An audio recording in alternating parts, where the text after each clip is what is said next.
তবে রাষ্ট্রীয় দেশপ্রেমিক হলে আসলে বোঝা যায় সেটি করা যায়। দেখেন, যাদের কারণে এই দেশ বাংলাদেশ পেয়েছে তারাও মূলত দেশপ্রেমিক ছিল, দেশের প্রতি একটা ভালোবাসা ছিল। দেশের প্রতি যে ভালোবাসা ছিল বিদায় আজকে আমরা এই বাংলাদেশ পেয়েছি, আমরা লাল সবুজের বাংলাদেশ পেয়েছি। তো আমি সাধারণ একটু কষ্ট হইলে, একটু গরম লাগার কারণে যদি রাষ্ট্রীয় একটি সম্পদ বিলীন হয়ে যাচ্ছে এটি আমি করতে পারবো না, এটি তো হতে পারে না। তো আমি সরকার, প্রশাসন, জনগণকে দৃষ্টি আকর্ষণ করছি, সোনালী আশা সোনার দেশ পাট উন্নয়ন বাংলাদেশ, এই পাটটি আগে যেরকমভাবে পরিচালনা ছিল বর্তমানে এরকমভাবে পরিচালনা হচ্ছে না।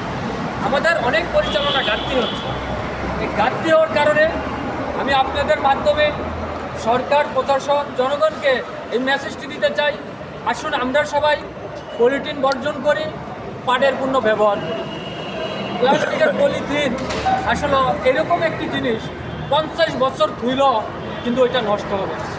আর আমাদের এই পাট আপনি এক সপ্তাহ পানিতে রাখেন, এক সপ্তাহ পরে পচা সার হয়ে যাবে। তো পাট শিল্পটি হয়েছে আমাদের পরিবেশ বান্ধব, আর পলিথিন হচ্ছে আমাদেরকে মাটিও, এদেশের মাটি ও পরিবেশকে ক্ষতিগ্রস্ত করছে। তো আমি সকলকে অনুরোধ করবো পাটের পণ্য ব্যবহার করেন, পলিথিন বর্জন করুন। আপনারা 2023 সালে যে জাতীয় পাট দিবস পালন করছেন, ওই পাট দিবসে কিন্তু আপনারা পাট পাতাটা কিন্তু চিহ্নিত করতে পারেন। তার কারণ আপনাদের অনেক পরিচালনা ঘাটতি হচ্ছে, আপনাদের পরিচালনার অভাব। আমি সকলকে অনুরোধ করব, সরকার সহ সরকারের কাছে আমি আকুল আবেদন জানাবো। বাংলাদেশের 64টা জেলা রয়েছে, 64 জেলার ভিতরে একটি করে পাটের পণ্যর মার্কেট করে দেওয়া হোক। আর বন্ধ যে সমস্ত জুট মিলগুলো রয়েছে ওই সমস্ত জুট মিলগুলা চালু করে দেওয়া হোক। তখন প্রতিটা জেলাতে মার্কেট করে অথবা জুট মিল দিলে হবে কি, তখন আমাদের গ্রাম থেকে নগর পর্যন্ত ওই আমাদের পণ্যর পরিচালনাটা মানে সবার কাছে পৌঁছে যাবে। পৌঁছে গেলে হবে কি, তখন আমরা পলিথিনের কাছ থেকে বিলুপ্তি হয়ে যাবে, তখন আমরা পাটের পণ্য ব্যবহার করি। তো 1 নভেম্বর 2024 তারিখ থেকে বলছে, সরকার ঘোষণা দিয়েছে প্লাস্টিকের পলিথিন আসলে বন্ধ করবে। আসলে কি আপনারা কি টোটালি বন্ধ ঘোষণা করতে দেখছেন? কেউ দেখছেন? কিন্তু কয় না। ওই 2-10টা বাজারে গিয়ে অভিযান চালিয়ে যেতে হবে না, আগে বের করতে হবে এই প্লাস্টিকের পলিথিনগুলা কোন জায়গার থেকে আসে, কোন জায়গার থেকে বানায়। আপনারা তা করে না ধরে ওই যে তারা কিনে আইন না বেছে, তারা যদি কিনে না আইন না বেছে তো তারা বেচবো কোন জায়গা থেকে? আগে কোম্পানিগুলো বন্ধ করতে হবে। বন্ধ করলে তাহলে কিন্তু সাধারণত মানুষে ওই পলিথিনগুলো ব্যবহার করতে সুবিধা হবে না আর করবে না। তখন কিন্তু আমরা বাধ্যতামূলক কাপড়ের ব্যাগ অথবা পাটের ব্যাগ, আগে যে এরকম করে যেরকম বাজারের একটি ব্যাগ আছে এরকম করে একটা ব্যাগ ব্যবহার করতে তারা পারবে। আচ্ছা, আপনার এই পোশাকটা বানাইতে কত টাকা? ভাই, এখানে কোনো টাকার বিষয় আসে, যদিও বলি আমার সর্বপ্রথম কিন্তু 5,000 টাকার মতো কিন্তু খরচ হয়েছে।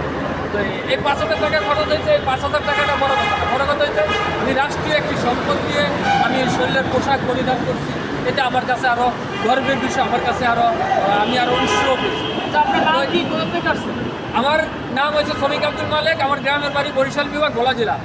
হ্যাঁ, ভোলা জেলা যেহেতু আমার সন্তান, আমি সন্তান ভোলা জেলার, তো সেই প্রশংসা বলতে আমি ধন্যবাদ দিব ভোলা জেলার জেলা প্রশাসনকে। জেলা প্রশাসক কিন্তু শুধু ভোলাতে আমি একটি জিনিস দেখলাম, পলিথিন বন্ধ ঘোষণা করছে, এমনকি বাস্তবায়ন করছে। আর কোনো জেলা প্রশাসন কিন্তু এখনো পলিথিন বন্ধ ঘোষণা করতে পারে না। আপনার পাশে যে আছে হ্যাঁ, ওনার বাড়ি হয়েছে নরসিংদী। উনি 1 বছর আগে উনি আমার একটি ভিডিও দেখেছেন। ভিডিও দেখার পরে উনি আমার কাছে সহমত প্রকাশ করতে আসলেন, কিন্তু আগে বলছে আপনার সাথে সহমত প্রকাশ করি, করতে চাই, আপনার কার্যক্রমগুলো ভালো। তা আমি ওনাকে বললাম আমার সাথে সহমত প্রকাশ করলে তো মুখে হবে না। আমাকে তো অনেকে বলে ভাই ভালো উদ্যোগ, কিন্তু ভালো উদ্যোগ বললাম বাজারে গিয়ে একটি ওই যে প্লাস্টিকের পলিথিনে করে বাজার করে। তাই আপনি যদি আমার সহমত প্রকাশ করেন তাহলে তাহলে আমার কি করা লাগবে? সে বলছে তাহলে আমি পাটের শাড়ি পরবো। আপনি পাটের পাঞ্জাবি পরেন, আমি পাটের শাড়ি পরবো। তাহলে সে সহমত প্রকাশ করতে আইসা কিন্তু পাটের শাড়ি পরে আসলো আর কি। তবে এটি আজকে ওনার সাথে পাঁচ দেখা, আর কখনো দেখা হয় না, সাক্ষাৎ হয় না, মানে এমনি ভাই, একটা প্রশ্ন ছিল যে নরমাল পোশাক আর এই পোশাকের মধ্যে সুবিধা অসুবিধা এবং আরে ভাই, এটা পার্থক্য প্রশ্ন হলো, এইটা পোশাক কি সবসময় পরা যায়? ভাই সরকার হলো জনগণের আর জনগণ হলো সরকারের। সরকার যদি পাটের উপরে ভালোভাবে না করতে পরা যায়, এগুলো পরা সম্ভব।